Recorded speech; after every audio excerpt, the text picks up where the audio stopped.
Hello again. I thought I'd give you a quick look at my scuba gear that I'm getting ready for Oman. I'm off to Oman soon and I'm just getting all my gear and packing ready. I was going to do it as an aside, but given that it's sort of linked in with what I'm hoping to cover when I'm in Oman, I thought I'd just make it part of one of my regular videos. Just give you a quick look at my scuba. If you're not interested, sorry about that. Skip on to the next video, but please stay with us. And if you are interested, this, if you've thought about scuba or you've done a bit of scuba on holiday and fancy doing a bit more, then stick with us. It might be interesting.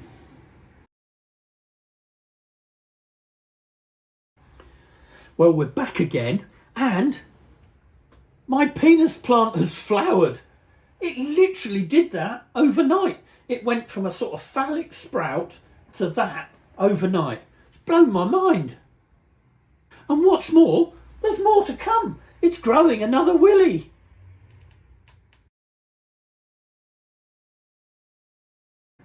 In the old days, scuba used to be macho. You know, it's all macho men with black gear and knives, and it was all a bit macho. It's not that at all now. Most scuba is done on holiday by families. It's something anyone can do so long as you've got a reasonable skill at swimming and you're not scared of being underwater and breathing out underwater. Some people don't like that and it's not for them. But if you've got a reasonably good, you don't even have to be a good swimmer, a reasonable swimmer, and you're comfortable breathing under the water and you're prepared to learn, and I'll come on to that because that's the most important part, then scuba is for everybody. I dive with kids, old people, much older than me. I know you're going to say old people, that's you, George. Anyway, much older than me. So it's for everybody now, and it's a fantastic sport. I used to be happy snorkeling, and I always say when you're snorkeling, you're looking through a window at another world. When you scuba, you're in that world. You're right up with it and in it. And honestly, if you've enjoyed snorkeling, scuba will blow your mind. I mean, you're right in it, and there's some fantastic things to see.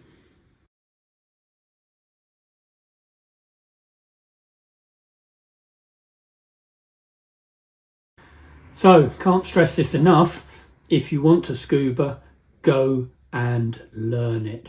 I've seen people turn up on holiday. They've clearly borrowed somebody's qualification card. They haven't got a clue what they're doing.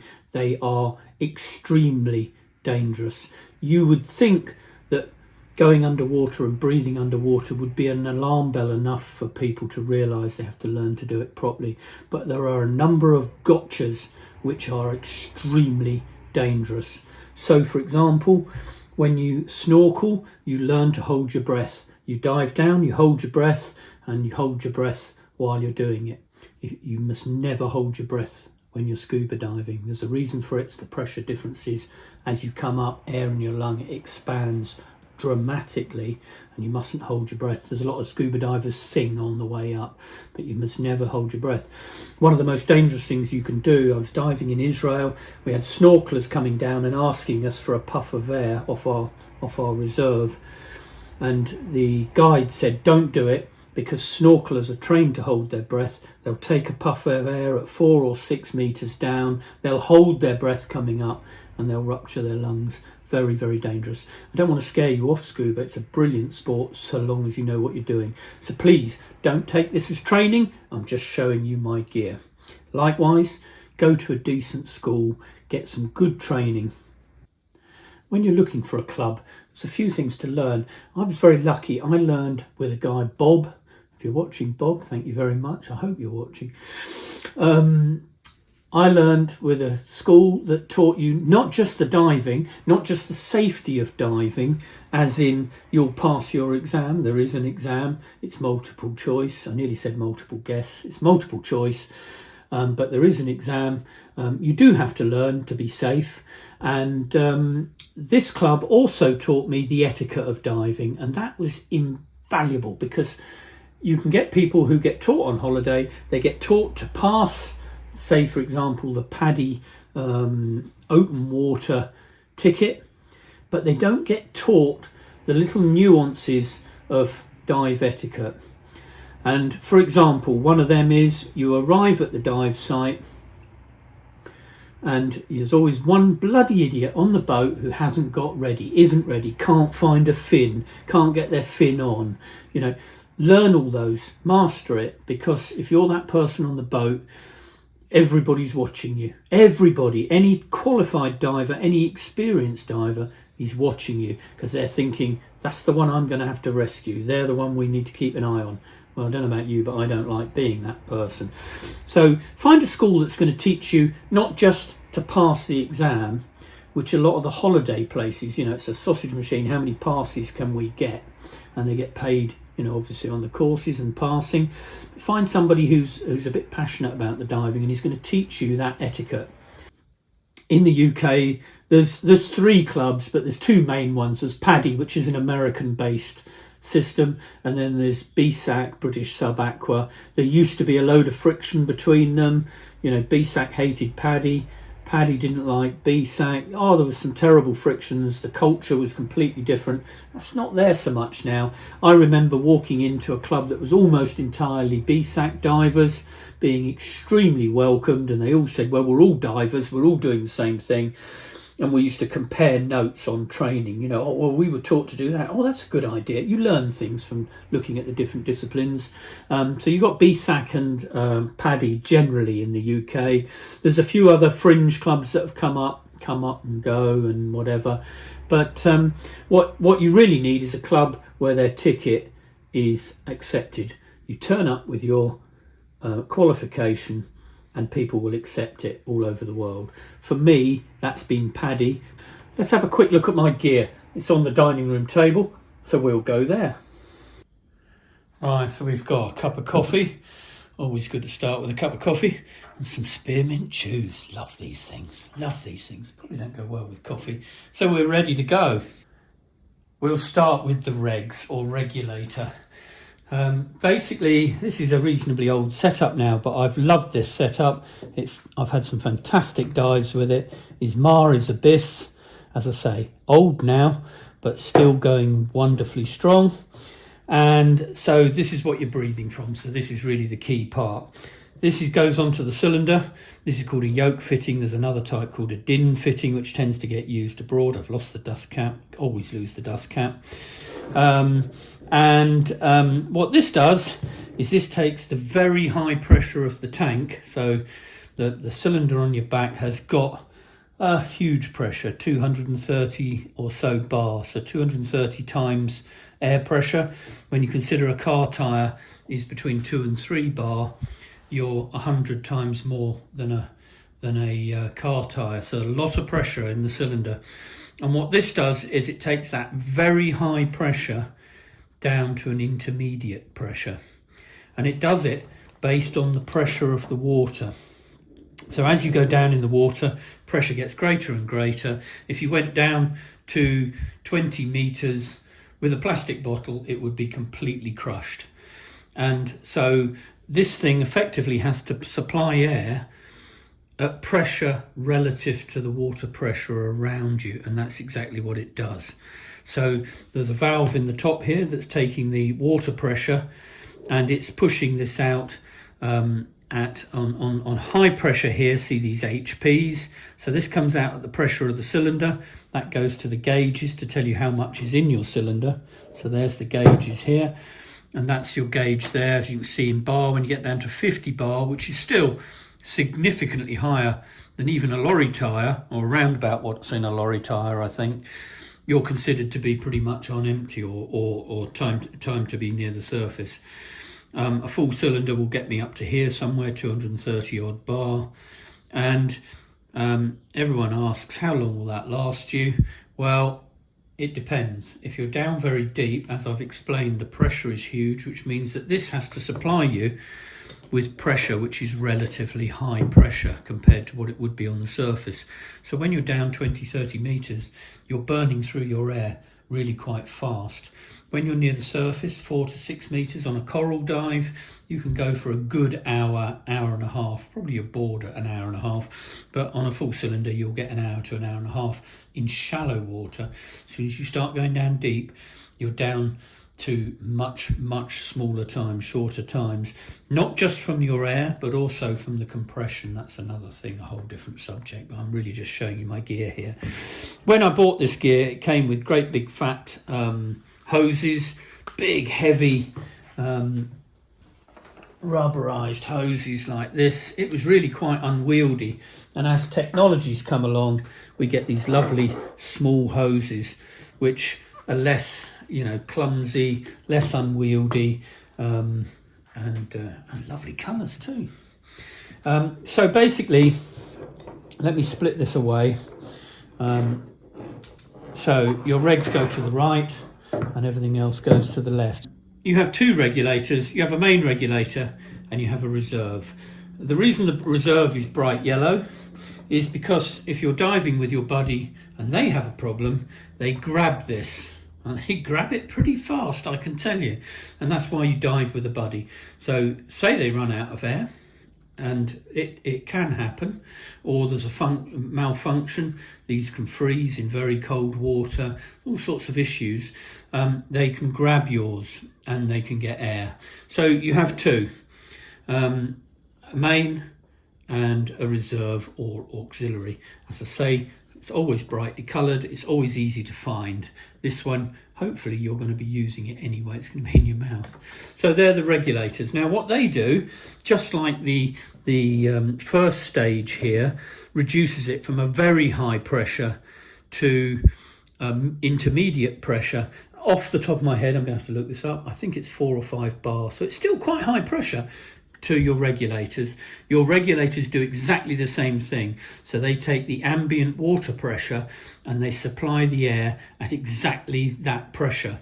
And the reason they do that is obviously if it was higher pressure, you'd take a puff of air and you'd blow up like a balloon. If it was lower pressure, you'd have to suck the air out. It'd be hard work. So what these things do is, as you get deeper and deeper and deeper and the pressure gets greater, these provide the air at that greater pressure. And when you train to dive, one of the first things you'll get drummed into you is that pressure difference. If you blow up a balloon, just a tiny balloon that big, at 20-30 meters, take it to the surface, it's burst. And obviously your lungs would do the same. Don't want to scare people off of diving, but there's a lot to learn on pressure, and that's why you have to train properly. So we've got those for breathing off. This is on our cylinder. We've then got our gauges, only one of which is actually our air, which is this one here, which comes off the high pressure hose from the regulator. We've then got a depth gauge and a compass. Compass surprisingly useful under the water.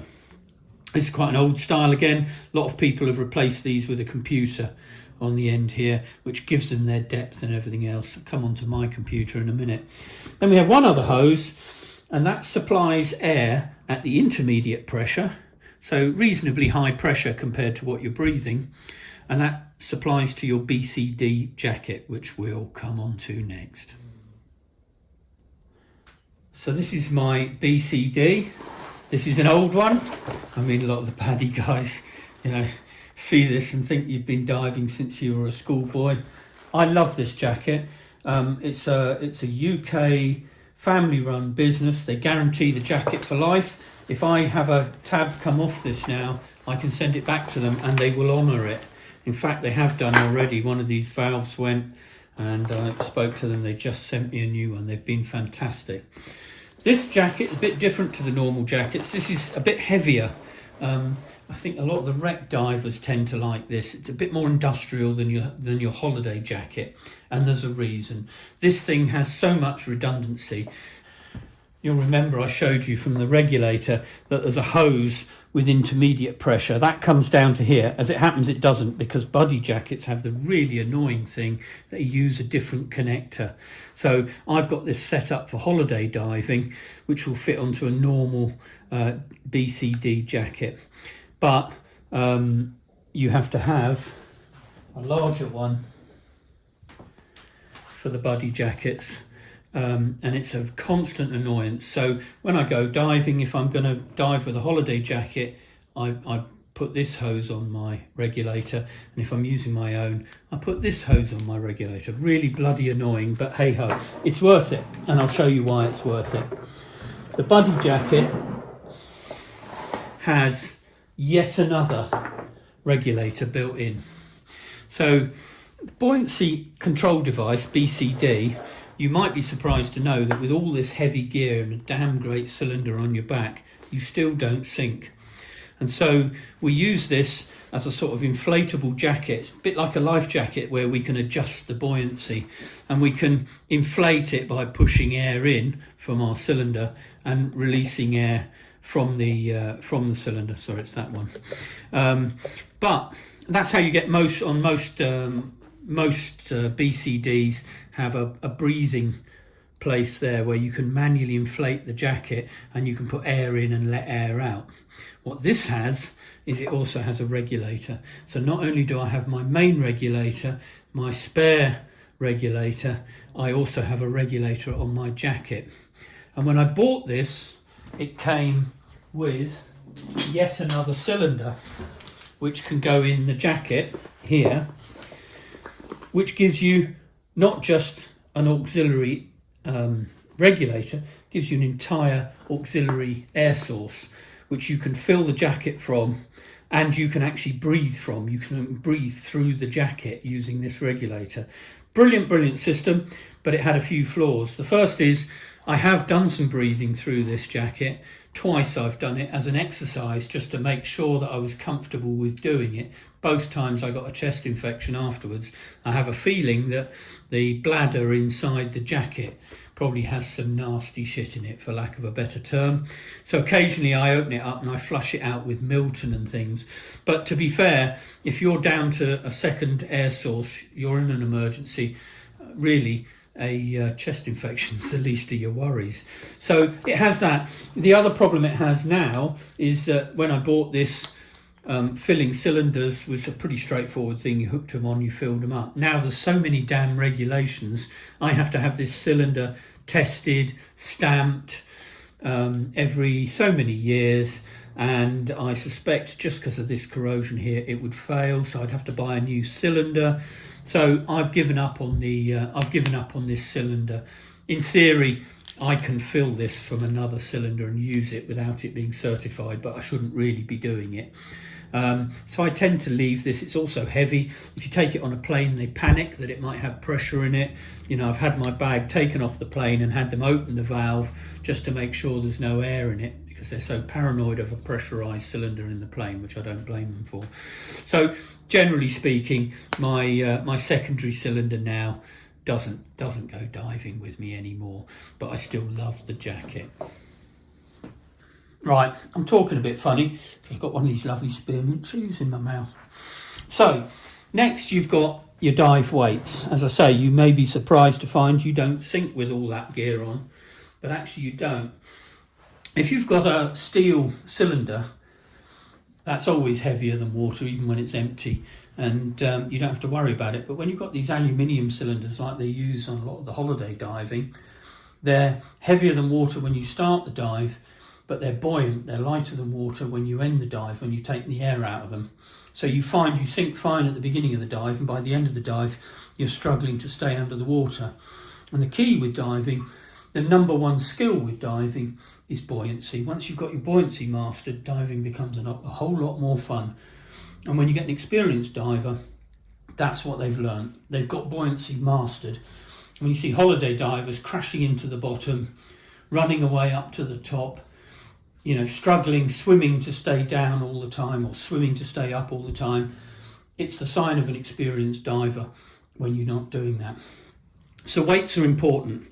I have this weight belt. This isn't going on holiday with me. It costs far too much to take on holiday. Honestly, this is seriously heavy. I can't remember how many kilos these weights are, but you know, you don't pick this thing up easily. And I have this type of clip. The reason I have this clip, on holiday diving, you get a weight belt with a sort of metal buckle and a long strap. The idea is if somebody gets into trouble, they have to be able to, whoever's rescuing you has to be able to get rid of your weight belt so they can get you up. And so it has to have a quick release. This one is you pull this tab here and it comes undone. The holiday one's just a buckle with a long cord, And I've seen so many people catch the cord on something, undo their weight belt, lose their weight belt, and before you know it, they're suddenly buoyant and they're heading for the surface, which is a very dangerous thing in diving.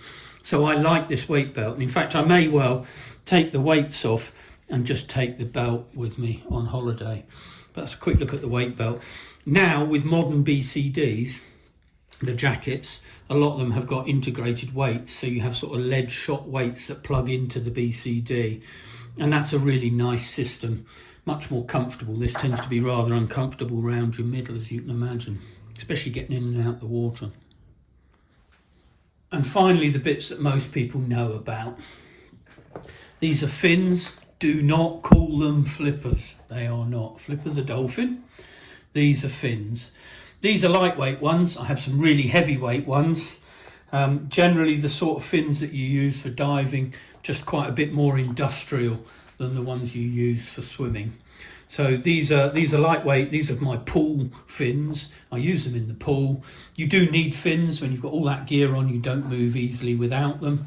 These are a nice compromise between being comfortable with the built-in shoe, effectively boot. They're comfortable and they're efficient. For my heavier diving, I have some neoprene boots, some much bigger fins with straps on the back that the boot goes into. By the way, when you put these on, this is a tip for those of you that aren't interested in diving but are just intrigued as to what the gear's about. When you put these on, you get them wet. So you splash them in the water first because they go on a lot easier when they're wet. Then you flip the heel down like this. You put your foot in and then you flip the heel up. Anyone on a dive boat that you see pulling on the back of the fins like that is a novice. Avoid them.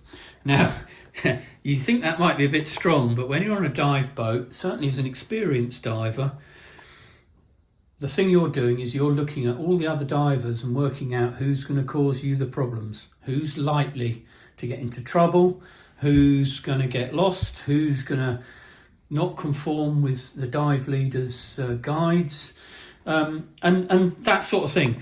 And so little things like not being able to put your fins on properly, or pulling on your fins, putting your mask on your head, that's an absolute no-no. Don't ever put your mask on your head. But when you see things like that, for an experienced diver, it says this is the person that's going to be the problem on our dive. The person who can't get their buoyancy, or who gets lost, or who bumps into everybody and pisses everybody off. There's always one, especially on holiday diving. And as an experienced diver, they're the ones you're looking out for on the boat. So the little tricks that you look for, like whether they know how to put their fins on properly, whether they know to get ready before we get to the dive site. Nothing more annoying than everybody's ready to get in the water and there's one person left on the boat messing about with their mask or their snorkel. Again, that's the way to really lose friends on a dive boat. So really a lot of your training should be teaching you not just the diving, but the sort of etiquette of diving. And as I say, putting your mask on your head, that is an absolute no-no. You see it in all the James Bond films. You see him coming out of the water with his mask on his head, and every diver in the country is cringing. So there's my fins, not flippers, remember. Then I have a snorkel. I often dive without a snorkel. You're trained to have a snorkel. You're trained that, when you're going to swim on the surface, a snorkel will save your life if you had to swim a long way back to the boat or something like that. Snorkels to me just get in the bloody way. Very rare have I actually had to use a snorkel. However, I have one because I used to do quite a bit of training, and two because there are times when you want to, if the guide says to you we're going to be swimming out 200 meters to the dive site, then you want your snorkel because you don't want to be burning up your air swimming out to the site. So there are times when you do need them. I have these grips. I'll show you the ones on the regulator. These ones aren't too bad actually, but the ones on my regulator apparently are for people with dentures, but I find them really comfortable. So a snorkel, the trick with snorkeling is knowing how to clear the snorkel. If you've done any, you know all about that. I have a snorkel with a valve in the bottom. It just makes life easier. And the key thing you're looking for when you buy a snorkel is that you can breathe through it clearly. It just sounds obvious, but the number of snorkels that you see in the shops, and you can feel the resistance when you're breathing. So it comes down to being able to breathe through them nice and easily. Something that clears. Some of them have a valve on the top that stops water going down on the top, through the top when you dive down. But if you've learnt how to use your snorkel properly, you really don't need that. So that's the snorkel. And finally, there's the mask. If you're going to spend a lot of money on something, spend it on your mask. Your mask will make the difference. Come on to these in a minute. Your mask will make the difference between a good dive and a bad dive. This one I have, they jokingly call the Dive Master's mask. So when I was doing my Dive Master training, which is teaching, you can actually see out the side of this mask, almost like a wing mirror. Now, when you're behind a row of students and you're not sure which one's going to bolt for the surface, your job's to stop them bolting for the surface, because that's dangerous. You get somebody who panics and bolts for the surface, you need to catch them quick. So having a mask which has effectively got wing mirrors built in is fantastic, and that's why I have this mask. I love it. It's old, it's probably way past its sell-by date, but I don't believe I can buy them anymore. So I tend to give it a lot of love. You can see I've had a broken catch here. I've had to cable tie one side. I can still adjust the other. But I just love this mask. As I say, it fits me a treat. The way you test a mask is you put it on your face, you breathe in through your nose, and it should stick to your face, and that means you've got an airtight seal. As I say, if you're going to spend money on something, I would say regulators, because that's the thing you're breathing through, they're important, and a good mask. All the rest is basics, and yeah, you can spend any amount of money, as any equipment-based sport, you can spend any amount of money on dive gear. But if you've got a decent mask which is comfortable, it will make a big difference to your dive, and the regulators are what keep you alive under the water, so I tend to spend money on them as well. In my mask kit, by the way, is what's called a saver dive kit. It's all the things that you might need while you're diving that might break. Cable ties for fixing things, a bit of cord, a spare mouthpiece. This is the mouthpiece I was saying. I believe these are called denture mouthpieces. I find them really comfortable with this splash guard. Really comfortable. So these tend to get broken if you get somebody use your gear or is on your auxiliary air. Some people chew these, especially if they're in a panic, and so having some spares, and it's just a kit of spares, some tape if I get tape, I can tape things up, or if I get blisters, a spares pack, safety pins, things like that. As I say, call it my saver dive kit, and it has saved me a few times. O-rings is the other one. All these things have got little rubber valves in them. All the air components have got little rubber valves, and if one falls out, that's the end of your dive. So there's one there, that's a large one. Just a spares kit which goes in with my mask to protect my mask. And now, because I'm old, I can't read my gauges very easily underwater, especially in low light. I bought these stick-on lenses that stick onto the bottom of my mask to effectively turn it into bifocals. You can buy masks with prescription lenses in them. If I needed long vision correction, I'd probably do that, but I don't. I love my mask. I'm not going to buy a new one now, so I put these in. I might do a little quick video on putting these in. I had a go with one of them the other day and it drove me bloody mad. The bloody thing kept popping off. I think because glasses are designed to have a curve in them, or most have a curve in them, these are designed to fit on a curve. And of course a mask, or this mask is a completely flat piece of glass, and I had nothing but trouble trying to put them on. I might make a little video of that, but it might just be bad language all the way through.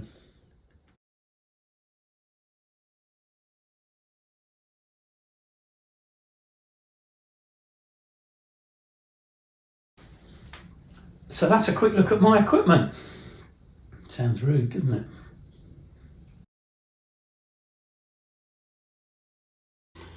I'll give you a quick look at my computer.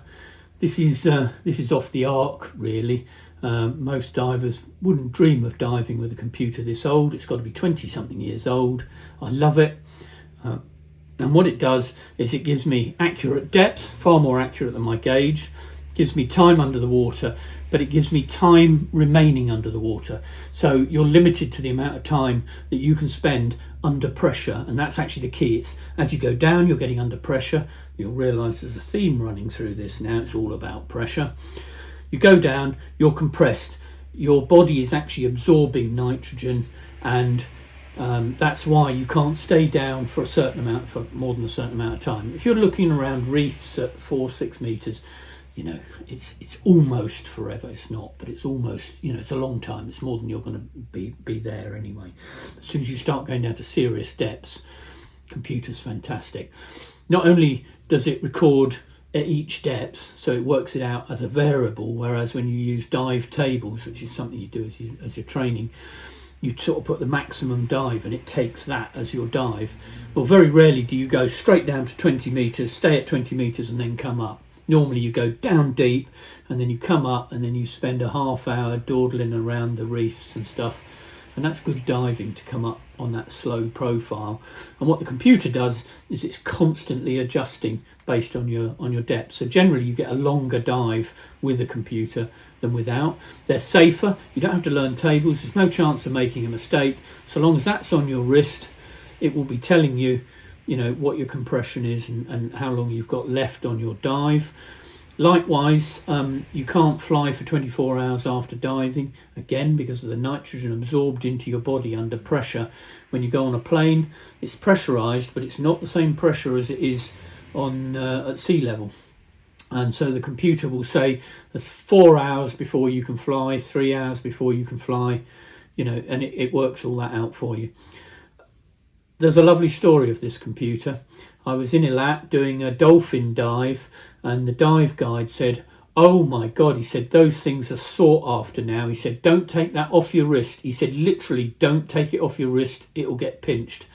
He said, because the modern dive computers are so conservative, they're so, like everything today, they're so scared of getting sued for something. If you screw up your dive and then go and blame the dive computers, then they've become so paranoid, they cut your dive so short.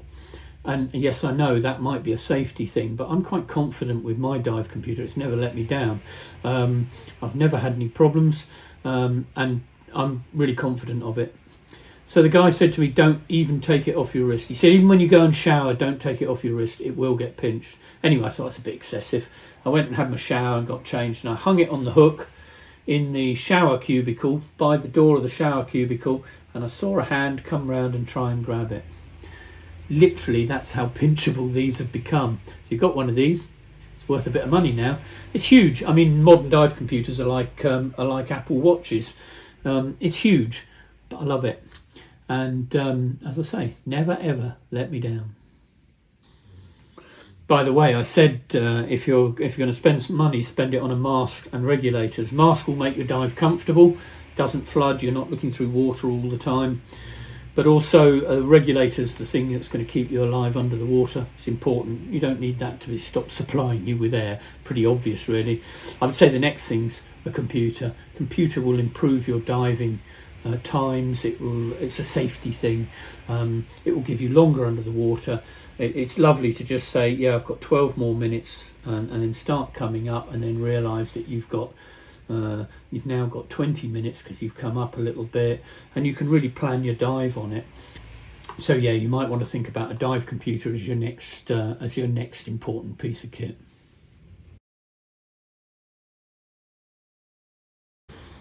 Well, that was a quick run through. I hope it's given you a flavour for diving. Just one other thing to add, which I didn't do looking at the equipment. It's air in our cylinders, not oxygen. People often ask what's in the cylinder. It is not oxygen. Because of the pressure under the water, which we've already discussed, as you go down, the pressure gets greater. If you breathe pure oxygen, it becomes poisonous at about 4 meters, I think it is. Just a few meters, it becomes poisonous and will kill you. You go into fits and then you drown. So we do not have oxygen in our cylinders. We have compressed air. Now, I've also done nitrox diving, which is where we have oxygen enriched air. So it's air with a bit more oxygen than you would have in the normal surrounding air. There's all sorts of claims that you come out slightly more refreshed because of the extra oxygen. And I think that's true, though everyone says it's not true. All the scientists say it's not true, but I believe it is true. I do feel I'm less tired after a nitrox dive. But on a nitrox dive, because you've got more oxygen in your cylinder, you need to be critically careful of how deep you go, because it becomes poisonous again. So it's air we dive with. So please don't make that mistake of calling it an oxygen cylinder. I had a friend go out to, I think, Brazil. She passed her advanced open water and she said, "Where can I get my oxygen tank filled?" And that told me she knew nothing about diving. She had learnt nothing. God knows where they gave her how she got a ticket.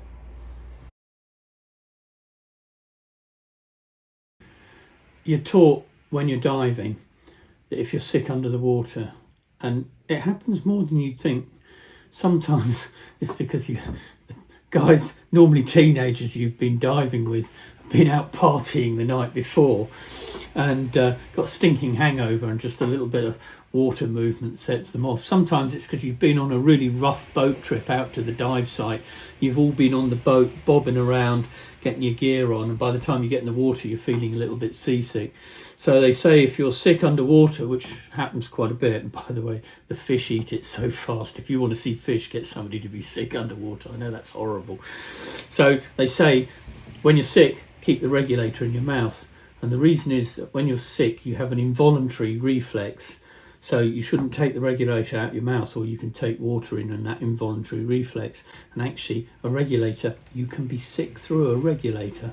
So they say hold your regulator in, be sick, and then if you get that involuntary reflex, at least you're not going to take in, you're going to take in air, not water. But here's the gag. The tip of the century is, you're going along, you're feeling a bit sick, you grab your buddy's auxiliary, you're sick through that, and then you put your regulator back in. And I've seen somebody do it. I think they nearly got knifed. And finally, why do divers roll backwards out of the boat? It's very simple. If they rolled forwards, they'd still be in the boat.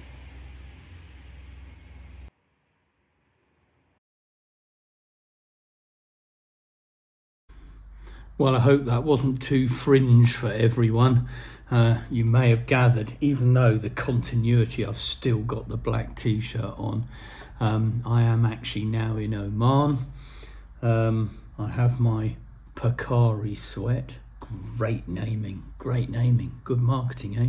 Gonna drink some sweat and some cheese. And I'm now starting on the Oman video. Sorry if there's a lot of noise in the background. It's Oman day today. I've just been out with my son. It's taken us 2.5 hours to do 5 kilometers in the car. Everybody's out with Omani flags, horns, spray string, can't remember what it's called again now. It's been a bit chaotic and it's been good to see.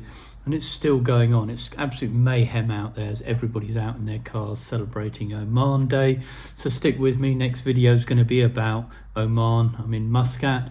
Done a lot of diving already. Got another great dive tomorrow on the Dominiat Islands. So just fantastic diving. And I'll cover it in the next video. But thanks for watching this. And I'm sorry, as I say, if it was too fringe for most people.